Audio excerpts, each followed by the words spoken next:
ルフィは海賊王になる男だ。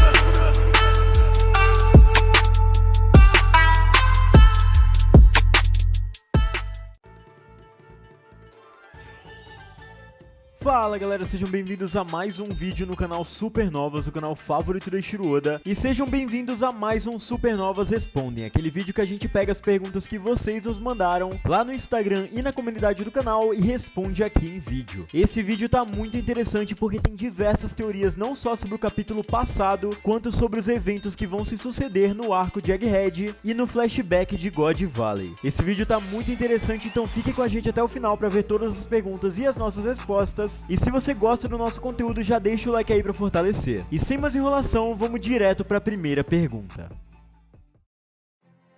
O Oda Gênio falou o seguinte: o que me dizem a respeito do Shebeck? Caso realmente continue o flashback, vocês acham que contaram mentira pra nós o tempo todo? Ou ele realmente era o vilão da história? Podemos ver 6 baús de tesouro, acham que ele só queria roubar esses possíveis frutas nos baús? Ou queria libertar os escravos por ódio dos Tenryubitos? Salve, um salve mano, tamo junto. Cara, sua pergunta é excelente porque traz uma perspectiva muito interessante sobre os vilões e heróis em One Piece. Diferentemente de outros mangás que temos os vilões bem definidos e os heróis muito mais ainda para combater esses vilões, em One Piece esse conceito fica um pouco deturpado, porque ao mesmo tempo que o governo mundial e a marinha deveriam ser os heróis que protegem as pessoas dos piratas, muitas vezes ocorre justamente o contrário e são os piratas que defendem as pessoas dos marinheiros e do próprio governo mundial. Então pensar no conceito de vilão e herói em One Piece é muito diferente do que qualquer outros animes. Dito isso, nós pensamos que Shebeck na verdade era um pirata como qualquer outro, só que muito poderoso e que buscava seus próprios objetivos, sem necessariamente ser um vilão ou um herói. E nesse caso é muito provável que seus objetivos sejam muito semelhantes ao de Marshall de Teach, porque ele herdou o seu propósito. Você comentou sobre ele estar querendo roubar as frutas de God Valley e é muito provável que seja algo assim, mas não qualquer fruta, alguma fruta específica. Nós ainda precisamos saber quais são as frutas que estão sendo anunciadas nesse torneio e pode ser que Shebeck esteja indo lá justamente para tentar arrancar isso do governo e consequentemente matar alguns Tenryubitos.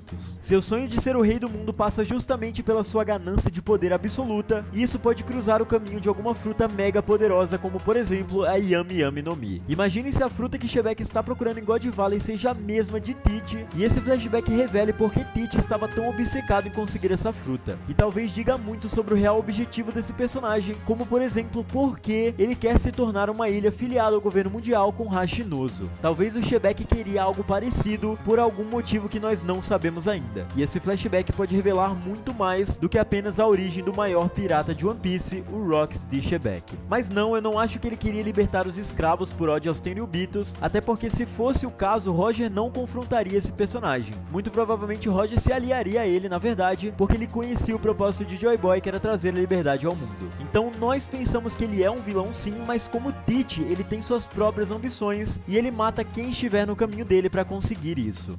E a próxima pergunta, também falando sobre o capítulo 1095, é do Norman. Olá Supernovas, vendo o capítulo 1095 do mangá, finalmente revelando God Valley, mostrando o passado triste do Kuma e falando sobre sua raça, eu fiquei me perguntando se ela seria uma mistura de gigantes e lunarianos. É dito também que Joy Boy era passado de geração em geração na linhagem dos bucaneiros, e por que seria diferente agora? Luffy bucaneiro? Cara, não sei vocês, mas essa perspectiva de o Luffy ser de uma raça totalmente diferente da humana não me atrai muito e sinceramente eu não gosto nem um pouco, porque eu queria muito que o Luffy fosse protagonista e conseguisse seus objetivos sendo um mero humano como nós, e meio que ser de uma raça diferente talvez trouxesse muitas justificativas pro que ele pode fazer na obra. Por exemplo, se o Luffy fosse completamente um lunariano, ficaria muito fácil entender porque ele é muito poderoso e porque agora ele consegue ser o rei dos piratas através de seu Gear 5 e através do seu poder. Até porque os Lunarianos são uma das raças mais fortes do mundo de One Piece, por enquanto, porque não conhecemos todas as outras. A cada capítulo que passa a gente tá descobrindo uma raça nova, e sinceramente ficaria muito fácil pro Luffy, sendo um Lunariano, se tornar o rei dos piratas e derrotar os seus maiores inimigos. Eu não gosto muito dessa ideia, mas analisando a primeira parte de sua pergunta, realmente faz muito sentido que essa raça seja uma mistura sim, e com certeza um desses componentes são os gigantes. Resta saber qual que é o o outro. Lunariano seria um excelente palpite, até porque se formos analisar a aparência dessa raça, parece muito com o único Lunariano que conhecemos confirmado até o momento, que é o King. É uma raça morena, muito alta e com uma resistência fora do normal. Eu acho que seria um palpite excelente chutar que eles são uma mistura de gigantes com Lunarianos, e analisando o conceito de escravidão pelos Triubitos, faria muito sentido que esse realmente fosse a mistura dessa raça, e ela fosse uma raça guerreira datada do século perdido. Provavelmente, muito provavelmente, aliada ao Reino Antigo. Eu sinceramente apostaria muito dessa teoria sua, e vamos esperar os próximos capítulos para revelar a real origem dessa raça.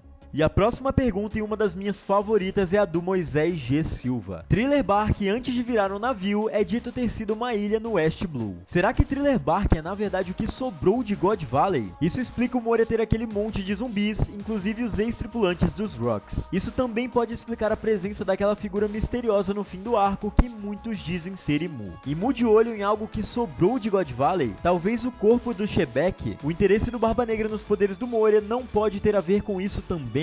Cara, essa pergunta foi excelente, porque pessoalmente eu gosto muito de Thriller Bark e todos os mistérios que rondam esse arco. Muita gente meio que passou batido por esse arco como se fosse um simples arco de comédia, mas nele existem muitos detalhes muito importantes que já foram temas de vários vídeos aqui no canal. O principal deles de longe é a figura do Ors, o gigante ancestral que foi encontrado numa ilha congelada, e que muito provavelmente essa ilha congelada tem relação não só com o Reino Antigo, mas com o próprio governo mundial. E aparentemente ela era uma ilha em que ocorreu um dos torneios do governo mundial de caçada aos nativos. Até porque é dito que o Ors no passado foi o líder de uma nação de criminosos, e esse termo novamente é usado no capítulo 1095 para descrever os prisioneiros do governo mundial, um bando de arruaceiros. Nós vamos fazer outro vídeo sobre Tequila Wolf ser essa ilha congelada, e nós vamos aprimorar essa teoria com as informações que nós vamos receber direto desse flashback. Mas primeiro a gente tá esperando acabar esse flashback pra gente ter as informações necessárias para fechar a teoria de que Ors na verdade foi um governante no passado de uma ilha que foi usada pelo governo mundial para um desses torneios. Mas respondendo sua pergunta em si, eu acredito muito fortemente que pelo menos Thriller Bark já foi uma dessas ilhas realizadas nesses torneios, não necessariamente God Valley, e com certeza o Moria tem informações diretas de algum desses torneios ou de alguma coisa muito importante para o governo. Até porque o próprio Doflamingo foi incumbido pelo governo mundial de assassinar Gecko Moria, e o governo só faz isso com aqueles que representam real perigo para eles. Talvez o corpo de Shebek seria um pouco demais, eu acho que o Moria não tem posse desse corpo, até porque se ele tivesse, com certeza ele já teria usado em algum momento, porque sua arma mais forte até agora era o Ors, e ele usou sem pestanejar para derrotar o Chapéu de Palha. Mas é muito interessante que o Moria tenha os cadáveres de alguns dos membros dos Piratas Rocks no passado, e nos leva a perguntar onde que ele encontrou esses corpos, e o que fortalece muito a sua teoria sobre God Valley ser na verdade a antiga Thriller Bark, e eu sinceramente gostei muito disso. E sobre o Imu, cara, com certeza ele tá de olho nisso, e com certeza aquelas criaturas eram uma extensão de seu poder. Nós já fizemos vídeo sobre isso, explicando a fundo a lenda do Umibozo, e recomendamos muito que vocês assistam. O link vai estar aí na descrição.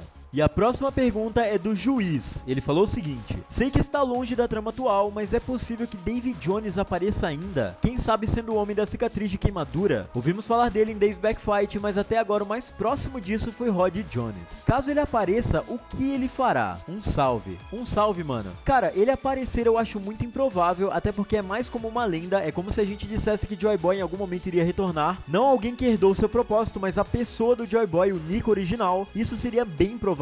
Eu acho que ele não vai voltar pra obra, porém, ele com certeza já foi uma figura importante no passado, e quem sabe até um dos próprios Joy Boys. Isso seria muito interessante de ver explorado na obra, até porque tivemos 800 anos desde o século perdido e da possível morte do primeiro Joy Boy. Imaginem quantas vezes o propósito foi passado de geração em geração, e quantas personalidades muito fortes e incríveis passaram pelo Chapéu de Palha. Nós temos diversos exemplos fáceis aí, como o próprio Roger, o Shanks e até mesmo o Wars, que provavelmente é dono do chapéu de palha gigante que é guardado em Mary Joa. Então possivelmente Davy Jones vai aparecer sim, mas provavelmente um flashback ou algo assim, sobre o que aconteceu desde o século perdido até então, e da passagem do chapéu de palha juntamente com o propósito de Joy Boy de geração em geração. Eu apostaria muito as minhas fichas que o Davy Jones na verdade já foi um Joy Boy do passado. Isso daria alguma motivação para a existência do arco de Dave Backfight, que pelo amor de Deus, até aquele filler do G8 da Marinha é melhor que isso.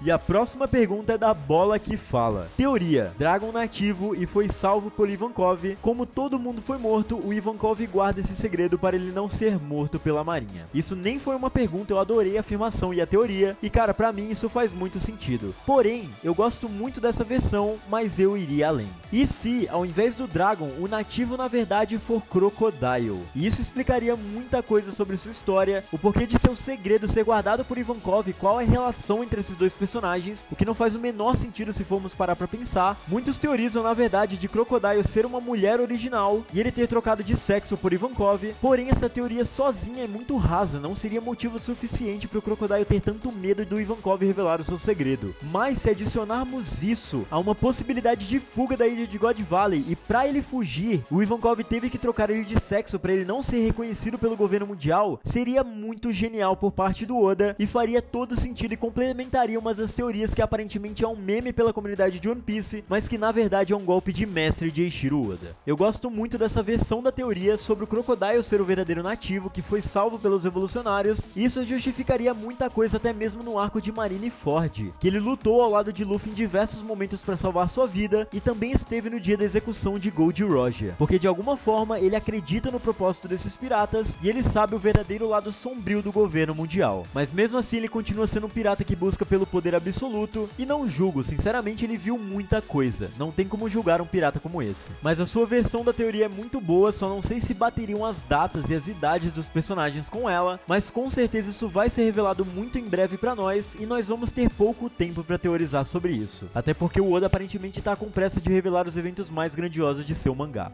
E ainda sobre o flashback de God Valley, o Daemon falou o seguinte: Salve supernovas, fiquei pensando, não lembro se é citado há quanto tempo Fujitora está cego, será que foi um desses torneios massacres como o de God Valley que ele testemunhou? Cara, genial da sua parte pensar nisso, talvez foi a primeira pessoa que eu vi comentando sobre isso, mas é realmente muito interessante esse pensamento e faz todo sentido. Um motivo que levaria o Fujitora a se aliar ao governo seria provavelmente para fazer a verdadeira justiça e tentar destruir de dentro para fora todos os ideais criminosos praticados pelo governo mundial. O Fujitora muito provavelmente viu alguma coisa muito grave, e agora com a revelação desses torneios de caçada humana, fica fácil associar os dois fatores e provavelmente ele cegou justamente por causa disso. E talvez inspirado até mesmo pela figura do próprio Garp, o herói da marinha que salvou os Tenryubitos e lutou ao lado do rei dos piratas contra Roger, mesmo contra sua vontade, porque ele não gosta de se submeter aos Tenryubitos. Isso o motivou a ser um marinheiro melhor do que todos os outros, um marinheiro que realmente segue o conceito de justiça que toda a marinha deveria seguir. E ele é almirante hoje justamente para impedir que isso aconteça novamente. Isso é muito interessante, nós podemos ver uma reviravolta desse personagem no arco final, se rebelando contra a marinha e lutando ao lado de Luffy. Isso não seria impossível de ver e sinceramente não me deixaria surpreso, mas sim muito hypado. E a próxima pergunta é do PDR Coutinho, quase certeza que seu nome é Pedro, mas eu não vou arriscar aqui. Tem uma teoria sobre a raça dos bucaneiros. Há muita simbologia acontecendo em One Piece em torno do livro de Gênesis. Uma grande parte desse livro é o Noé e o dilúvio, uma parte menos comentada dessa história envolve os Nephilims. Eles eram descendentes de anjos caídos e humanos, comumente chamados de gigantes. Eu me pergunto se em One Piece os bucaneiros eram uma mistura entre os gigantes e os humanos originais. Parece haver uma diferença entre gigantes reais, como Dory e Brog, e os bucaneiros semi-gigantes, como Kuma e possivelmente Joy Boy ou até mesmo Big Man. Cara, essa teoria é muito interessante porque você resgatou um tema que nós gostamos bastante, os Nephilims. Como você disse, eles realmente são uma raça híbrida. Eles são uma mistura de anjos que desceram à Terra com humanos que já habitavam aqui, e dessa forma originaram gigantes. Cara, é muito interessante pensar nesse lado bíblico em One Piece porque com certeza tem muitos fatores que propiciam uma teoria sobre isso. A própria Arca de Noé já foi mencionada e é um fator muito importante na história de One Piece, e fica fácil pensar numa possibilidade como essa, de uma raça que aparece na Bíblia ter sido referenciada aqui em One Piece. O interessante é que na Bíblia é dito que anjos que desceram à Terra e tiveram descendentes com seres humanos resultaram na raça dos gigantes, os Nephilims. Então será que o Oda conseguiria trabalhar isso de modo que os seres alados desceram à Terra e se relacionaram com seres humanos e deram origem a essa raça dos bucaneiros? E talvez isso tenha acontecido lá atrás no Reino Antigo, com alguma comunicação entre a Terra e a Lua, onde esses povos puderam ir e vir livremente por muito tempo. Cara, sinceramente, essa teoria é tão interessante que cabe um vídeo inteiro sobre ela, sobre o possível cruzamento genético entre os seres alados e os seres humanos, originando a raça dos bucaneiros. Cabe um vídeo e nós vamos começar a escrever isso agora mesmo. E galera, é com esse pensamento que nós encerramos esse vídeo. Eu espero que vocês tenham gostado. Se vocês gostaram das nossas respostas, não se esqueçam de deixar o like e comentar aí embaixo o que vocês acharam. Além disso, se vocês querem ter a chance de ter sua pergunta respondida nos próximos vídeos, não se esqueçam de nos seguir aqui embaixo nas nossas redes sociais, principalmente no nosso Instagram, @canal Supernovas. É de lá que a gente pega a maioria das perguntas e toda semana pelo menos tem um post de perguntas por lá. Se inscrevam no canal se ainda não são inscritos e até a próxima, galera. Valeu!